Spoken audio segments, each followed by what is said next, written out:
Donc là, toilette bouchée, et ça remonte dans le lavement à côté.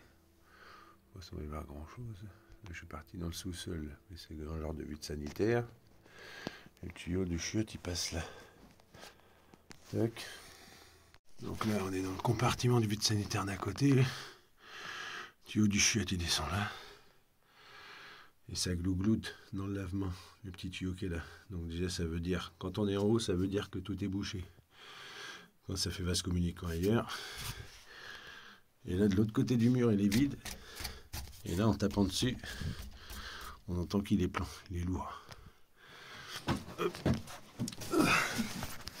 Et du coup, à mon avis, il est bouché juste au passage de mur, parce que de l'autre côté, quand on tape dessus, il est vide.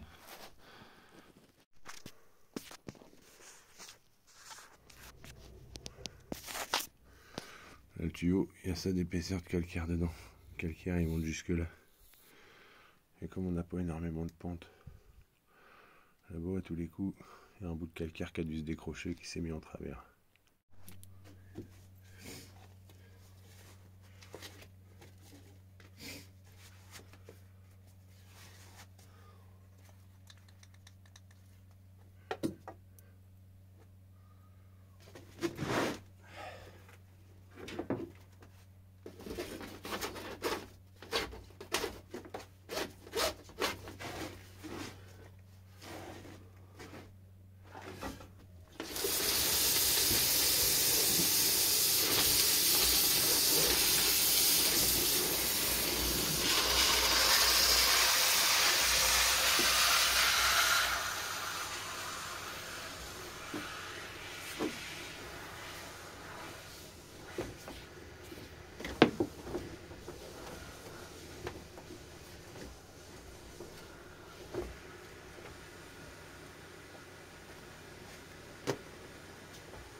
Là, par contre, ça risque de puer parce qu'il va falloir que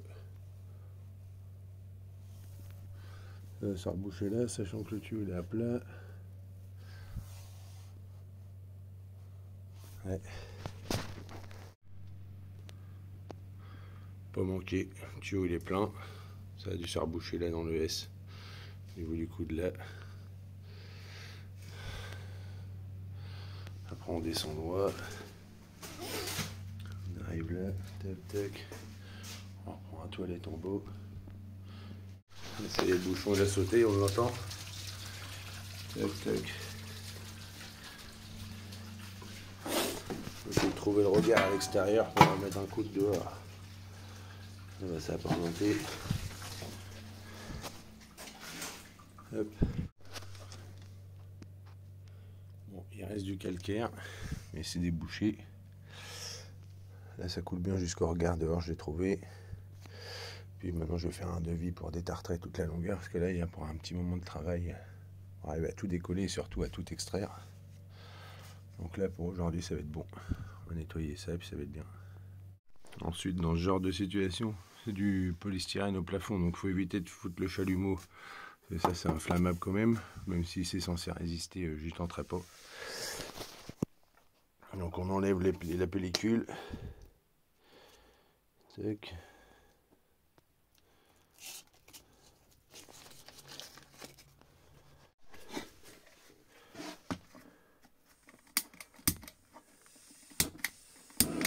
Chalumeau.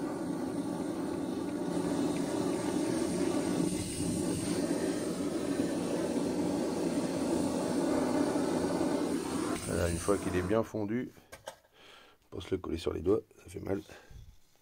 Hop.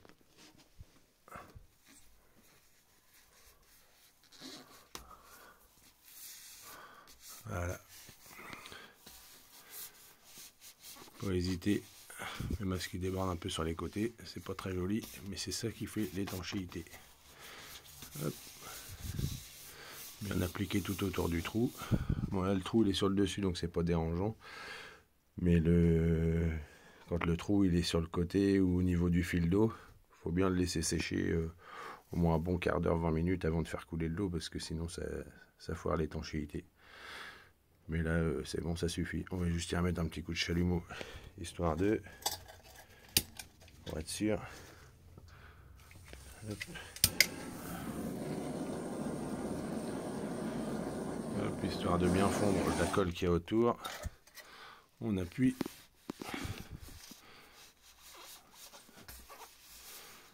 Et la forme du trou, hop, on appuie bien tout autour pour que ça applique et que ça étanche et c'est bon.